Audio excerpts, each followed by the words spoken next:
Bom dia, pessoal, tudo bem?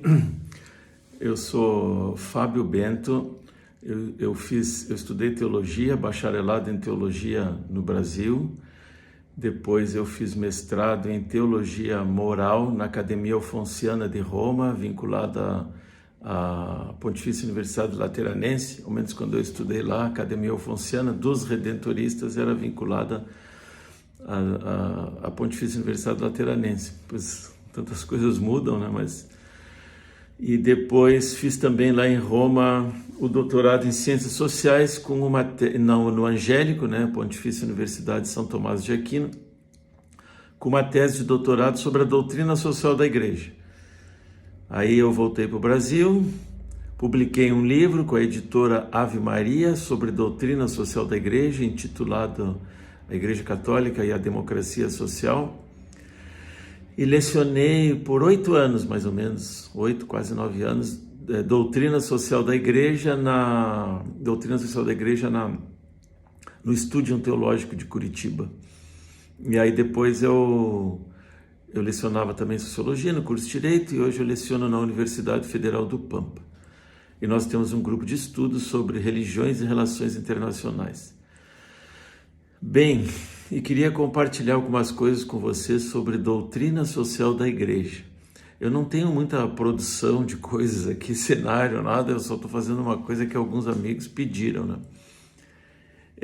E uma coisa que a gente começa destacando é assim, o que é a doutrina social da Igreja e qual é, em resumo, a posição dela, né? A posição dela é uma posição moderada, gente. Não é uma posição radical. A posição da doutrina social da Igreja, a gente já vai ver o que é, não é uma posição revolucionária, mas é uma posição evolucionária. Ela é uma posição pelas transformações graduais, com moderação nos objetivos e no método, tá? Então a gente precisa ficar bem ligado nisso, assim, né?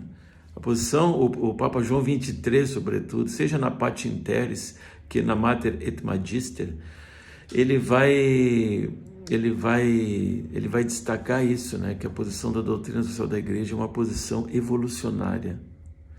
Então, dizendo isso, gente, a gente já fica bem ligado assim numa situação hoje de gente defendendo posições radicais, assim, posições azedas, posições brabas e posições assim bastante armadas, né? Às vezes você vai encontrar aí na internet até padres de batina, não nada contra a batina, né? Lá em Roma, eu acho que muita gente usa batina, né? De todos os setores da igreja, a batina é muito legal, né? Cuidar bem dela sempre, às vezes assim, né? Para ela não ficar amassada, né? Tô brincando, mas a batina não é nenhum problema, o problema é o conteúdo da batina, gente. O hábito não faz o monge, né? Então, às vezes, vocês vão ver gente assim, sorridente, citando Santa Teresinha, coitada, Santa Teresinha, maravilhosa, né? Citando várias coisas assim, mas com posições radicais. Sorridentes, com muita oração e defendendo posições radicais. A posição da doutrina social da Igreja não é uma posição radical. É uma posição moderada. É uma posição evolucionária. É uma posição pelas mudanças graduais, tá? Bem, dito isso, né? E depois a gente pode dividir assim, ou distinguir, né, melhor, a doutrina social da Igreja em 2 grandes períodos, assim, o período que vai da Rerum Novarum, que é do Papa Leão XIII, uma encíclica social papal publicada em 1891, que é a fundadora, basicamente é a 1891. E até a centésimos anos, assim, 1991, do Papa São João Paulo II. Então, centésimos anos, eu tive a ocasião de estar lá em Roma no lançamento, com o próprio Papa João Paulo II. Eu era estudante lá de doutorado em Ciências Sociais e alguém lá conseguiu o convite para nós, eu também fui. Tive a ocasião de conversar uma vez com João Paulo II. Sabe o que ele me perguntou? Não tenho assim gravado. Ele disse: a reforma agrária está avançando no Brasil? Essa foi a pergunta que João Paulo II fez para mim. Que não é uma posição revolucionária, gente. A reforma agrária é uma posição, digamos assim, moderada, né? Ninguém está dizendo... Olha, a doutrina social da Igreja diz assim, sobre toda a propriedade privada pesa uma hipoteca social. Gente, quando a doutrina social da igreja faz alguns comentários sobre propriedade privada, ela não está falando da propriedade privada do teu relógio, do banquinho que você senta para ir passear na praça, do chevette que você comprou, né? Ela não está falando nisso. Ela está falando na propriedade privada, aquela que tem uma função social, digamos assim, né? Como é que funciona, por exemplo, uma fábrica, como é que funciona, por exemplo, a terra, né? E ela não está, digamos assim, não reconhecendo o direito à propriedade, mas ela está dizendo que a propriedade é um direito de todos, entende? Depois, como cada essas coisas se organizam, a gente vê nos debates constitucionais. Mas aí tem sempre um medo, né? Tem um grupo no Brasil que se chamava Tradição, Família e Propriedade. O Deus dele era a propriedade privada. A Igreja Católica, o cristianismo, ela não tem como Deus a propriedade privada. Ela respeita a propriedade privada, mas o Deus dela não é a propriedade privada. Entende? Até hoje, gente, se forem, analisem bem as mensagens que chegam até vocês. Tem gente que tem uma espécie assim, de devoção à propriedade privada. Nós vamos tudo morrer, né? Quando morrer, não fica nada, né? Então, não tem bolso no interno, assim, no caixão, né? Mas em suma, ela tem respeito pela propriedade. Porém, ela diz, propriedade privada para todos têm direito à propriedade privada. Então, o Papa João 23, ele vai falar pela difusão da propriedade. Então, ele não é contra a propriedade privada, ele é a favor da difusão da propriedade privada entre todos. Eu tenho vários parentes na Itália, né? E eles têm um sistema de cooperativa. Por exemplo, eu tenho alguns parentes que eles produzem azeitonas, eles produzem oliveiras, né, tal. Eles têm oliveiras que produzem azeitonas. E a Itália é um país assim livre, né, tal. O que eles têm? Eles têm a cooperativa. Eles têm um sistema cooperativista. Então eles têm uma cooperativa, um meio de produção. E aí cada um tem os horários lá, tem o calendário. Eles vão lá, levam as azeitonas e produzem a cooperativa. É uma ideia, isso não é nenhuma ideia assim radical. O mesmo para o vinho, eles têm a uva e transformam em vinho. Então, esse debate sobre a propriedade privada, ele é um debate que precisa ser feito com inteligência. Agora, há pessoas, né, na TFP era assim, tradição, família e propriedade, e ela deixou herdeiros. Prestem atenção. Pessoas que colocam acima de tudo a propriedade privada. E não o direito de propriedade, não o direito de propriedade, mas a doutrina social da igreja defende o direito de propriedade, mas o direito à propriedade privada para todos, que todos tenham o mínimo necessário, né? Tá? Aí tem gente, inclusive, que vocês forem ver aí, prestem atenção, né, que citam muito santos, Nossa Senhora, mas eles defendem até a defesa armada da propriedade privada, qualquer propriedade privada. Isso não é uma posição moderada. É lógico que o assunto, gente, se alguém disser assim, professor, eu vou invadir a sua sala aqui, não, opa, essa salinha aqui eu preciso para trabalhar, você vai ter que dialogar, esse negócio de estar invadindo coisa, não dá, né? E isso não é uma coisa assim de esquerda que invade coisas, né? Olha aí, pessoal, agora mesmo nós terminamos uma eleição, as pessoas invadiram estradas, né? Agrediram, impediram gente de passar que precisava, por exemplo, de um coração que estava chegando no hospital, eu li aí, né? Então, essas posições que nós temos hoje no Brasil não são posições de doutrina social da igreja. Essa posição de alguns sacerdotes que se apresentam defendendo a propriedade, defendendo a defesa armada da propriedade, isso não é uma posição cristã, não é. Se vocês lerem os padres da igreja, aqueles teólogos dos 4 primeiros séculos da igreja, chega até um pouquinho depois, né? Eles têm posições críticas, né? Eles dizem que tem uma função social, a função social das propriedades, né? Então tem essa posição, uma posição assim que não é comunista, mas é uma posição comunitária, uma visão comunitária. Nós cristãos vivemos em comunidade, tá? Bem, então é tanta coisa para falar, eu vou tentar de vez em quando aqui compartilhar algum vídeo, né? Mas vou colocar aqui essas duas coisas. Primeiro isso, então, uma posição moderada, gradualista, evolucionária, tá? E aí então citar isso, né? Tem 2 períodos, né? Esse período que a gente poderia destacar da Rerum Novarum, com o Papa Leão XIII, até a centésimos anos. Período super rico, seja do ponto de vista social que político. Por exemplo, na alocução radiofônica, né, pela Rádio Vaticana, do Natal de 1945, o Papa Pio XII, ele vai destacar, por exemplo, a importância da laicidade do Estado. Ele vai dizer que a laicidade do Estado é algo importante para a nossa organização social. E isso ele está transformando uma visão que havia negativa em relação à laicidade do Estado, que foi defendida pelo Papa Pio IX, pelo Papa Pio IX, na Quanta Cura, ou documento que tinha uma listinha no final, que era sílabos. Então, o Papa Pio IX, num outro contexto, gente, o Papa, eu acho difícil, eu não julgo papas, porque eles estavam num outro contexto. Então, o Papa Pio IX, ele tinha uma posição mais crítica em relação à modernidade. Mas o Leão XIII vai dialogar com a modernidade. Pio X vai dialogar com a modernidade. Pio XI vai dialogar. Bento XIV vai dialogar com a modernidade. A gente esquece às vezes o Bento XIV. Pio XII, João XXIII, Paulo VI, João Paulo I, João Paulo II, Papa Bento XVI, que eu tive a ocasião de conhecer também, Cardeal Ratzinger, e o Papa Francisco. Então, todos eles têm uma posição, né? Todos eles têm essa posição de diálogo, né? Então, mas de vez em quando hoje tem gente que não, que tem uma posição pré-moderna. Os padres, que citam, padres e grupos católicos que citam muitos santos, fazem muitas preces, que estão antes do Papa Leão XIII, que não aceitam o diálogo e que querem impor um mundo, que eu não sei de onde é que eles tiraram, um mundo fundado numa autoridade deles, né? Porque depois eles querem mandar, né? Não sei nem como é que funciona a equipe de liturgia desses padres mandões, porque eles devem decidir tudo, né? Eles têm essa visão, que é uma visão superada. É uma visão superada pelo Papa Leão XIII, é uma visão superada pelo Concílio Vaticano II, que hoje nós temos uma posição comunitária. Agora, há pessoas com tanto medo da comunidade que querem que alguém mande nelas.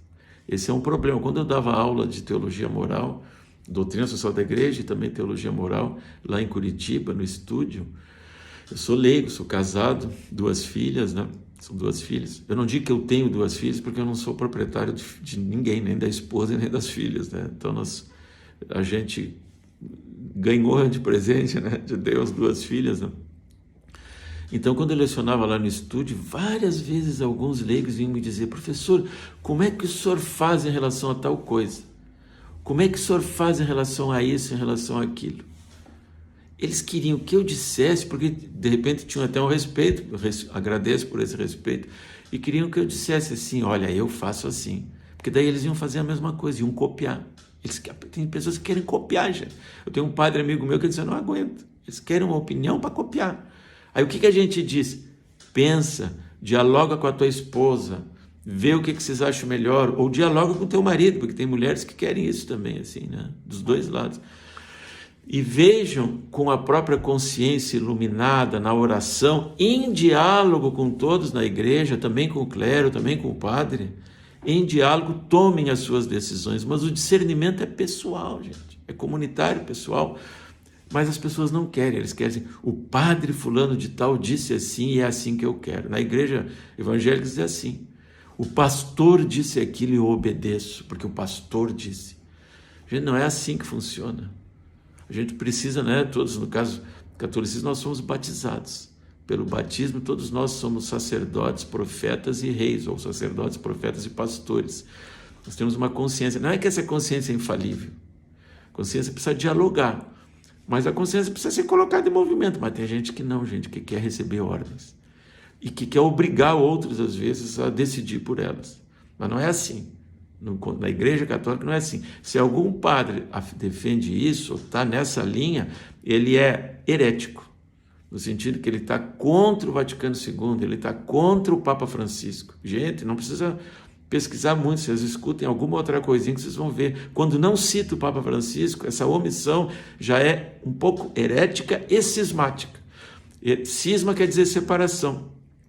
Já tem ali uma separação. A pessoa que não aceita no seu coração o Papa Francisco, que se diz católica, mesmo sendo padre, está fora da igreja.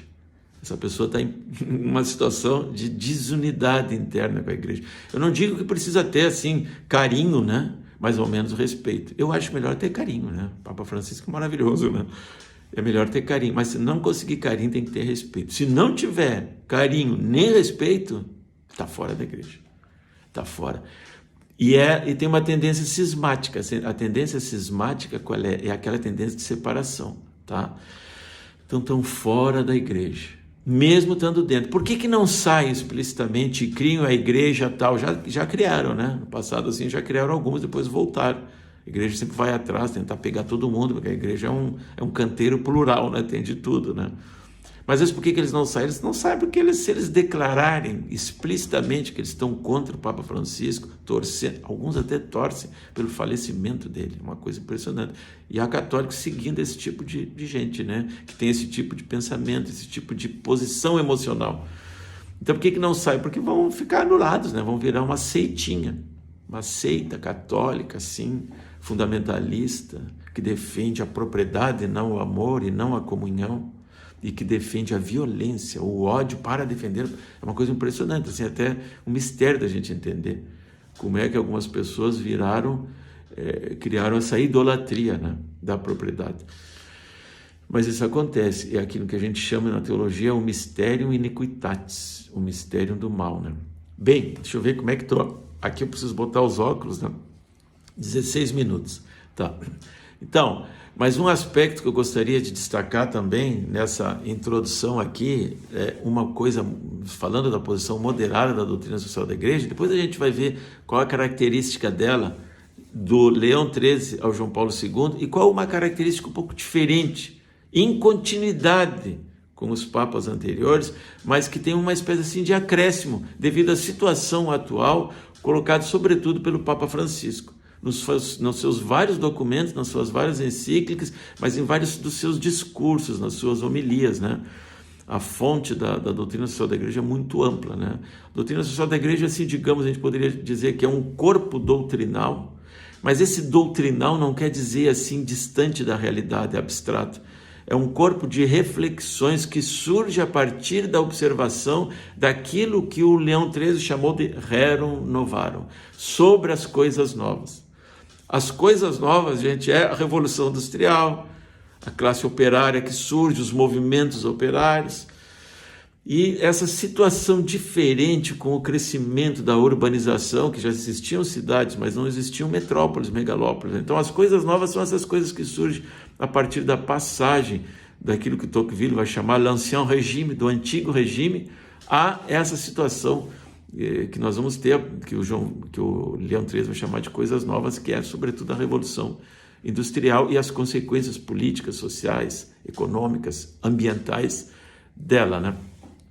Mas só para essa nossa introdução aqui, eu quero falar um tema que realmente é assustador, gente, que é o anticomunismo, a posição anticomunista hoje, né? Que aí eu não quero passar de meia hora aqui, mas talvez não chegue nem a isso nessa introdução aqui, nessa apresentação.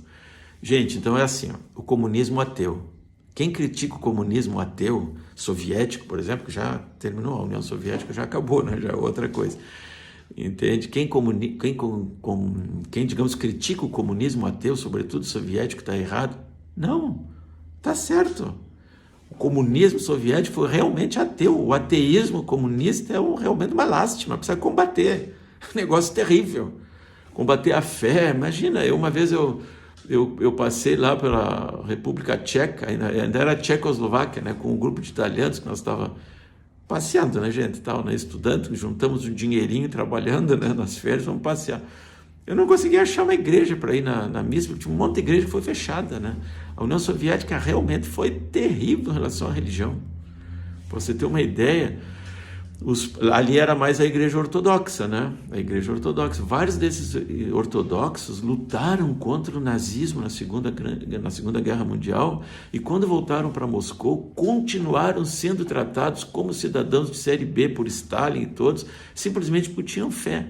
A fé era considerada quase como uma doença a ser superada. Então, tem toda a razão o pessoal de criticar o comunismo. O comunismo é terrível. O comunismo ateu, esse ateísmo comunista, depois, digamos assim, tem gente que tem uma experiência comunitária, de cooperativismo, e os críticos vão dizer que é comunismo. Mas não dá, né, velho?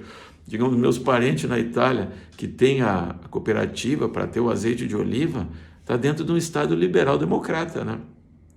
Nós vamos, aqui no Brasil, qualquer coisa é comunista. Se alguém disser assim, me empresta tua canetinha, já é comunista. No Brasil a coisa está tão louca que se alguém sai vestido de vermelho, pode ser um bombeiro, pode ser o Papai Noel, mas é comunista. Isso ficou uma doença, gente. É uma coisa meio assim. Então, o comunismo, ateísmo comunista, comunismo, isso pode entrar num outro dia aqui nesse assunto, tocar alguns detalhes, realmente é problema, é algo a ser superado. É uma coisa que... né? Agora, dizer que o Lula é comunista, gente, pelo amor de Deus, se pegar assim... Agora, tudo bem, o Lula, digamos, é uma pessoa que tem uma visão social, social-democrata, ele quer uma igualdade. Eu não vou entrar no mérito do Lula ou não Lula, eu só estou dizendo a questão de quem diz que o Lula é comunista. Agora eu vou dizer assim, que ele formou uma chapa de governo comunista. Gente, o Geraldo Alckmin comunista, não tem o que dizer disso. As pessoas dizem, o Alckmin é comunista. O Alckmin é católico, né? Que eu saiba, o Alckmin, se eu não me engano, fazia parte até do movimento da Opus Dei, da prelazia da Opus Dei, que é um movimento católico, né? Eu não sei se ainda é ou era, uma vez me disseram, mas não sei, é um católico de um movimento eclesial, e se não for, tal. Mas você acha que o Alckmin é comunista? Esse comunismo, gente, é um medo que se cria pelos mesmos que defendem a propriedade privada e a violência acima de qualquer coisa. É uma posição que não tem nada de moderação e é uma posição esdrúxula, gente. Não tem, o comunismo acabou. Não tem comunismo, né? Nós estamos numa sociedade, o que acontece que nós temos? Nós temos uma sociedade que tem posições conservadoras, assim, que não aceitam nada de partilha, né? Eu quero milhões de hectares de terra para mim, milhares de hectares de terra para mim, tudo para minha família. Nós temos uma posição assim, de um liberal conservador, e nós temos posições liberais moderadas, né? Pegando uma distinção que o falecido cientista político italiano Norberto Bobbio, que foi senador vitalício na Itália, ele dizia o seguinte: a direita, isso que a gente chama de direita, é aqueles que querem mais a liberdade. A esquerda, isso que a gente chama de esquerda, é aqueles que querem mais a igualdade. Só que o que acontece, gente? Ali perto do centro, numa posição de centro, tu tem o centro-direita e o centro-esquerda, que dialogam bastante, que se dialoga bastante ali, ó. É uma posição de liberdade com mais igualdade, uma posição de mais igualdade sem perder a liberdade. Isso é uma posição. A doutrina social da igreja está por ali, está no centro, está numa posição de centro-esquerda, e tem gente, tem amigos na Itália, no Brasil tem gente de centro-esquerda, democracia social, na Itália também, que eu falo da Itália, eu morei quase 10 anos lá, né? E nós temos posição de centro-direita. Eu diria que o Alckmin é uma posição de centro-direita, que é sempre a liberdade, próxima ao centro, próxima à igualdade. O Lula quer a igualdade, próxima ao centro, próxima à liberdade. Nas pontas extremas, gente, nós não temos no Brasil uma extrema esquerda. Me diz onde é que tem gente de extrema esquerda. Extrema direita nós temos. Extrema direita nós temos dentro da Igreja Católica. Tem gente prestando juramento nazista, fazendo saudação nazista e com roupa verde e amarela. Então, o que tem no Brasil hoje é a extrema-direita. Extrema-direita dentro da Igreja Católica. Isso não é a posição do Papa Francisco. Isso não é a posição da doutrina social da Igreja. Isso é uma posição herética e cismática. Extrema-esquerda no Brasil, não sei onde é que estão vendo. Nós temos, assim, uma esquerda mais próxima do centro. E dizer que o Alckmin, o Geraldo Alckmin, carinhoso Geraldo Alckmin, seja comunista, aí é uma questão bem complicada. Então eu digo assim, prezado católico, onde é que você está tomando água? Onde é que você está botando a sua caneca para tomar água? Fique ligado, não se afaste da comunhão com o Papa. Se você seguir pessoas que têm uma posição omissa em relação ao carinho e respeito pelo Papa Francisco, você está numa posição herética e cismática. Você está fora da comunhão espiritual plena com os católicos. Aí o que você pode fazer? Procurar um sacerdote, se confessar e recomeçar. Geralmente é assim.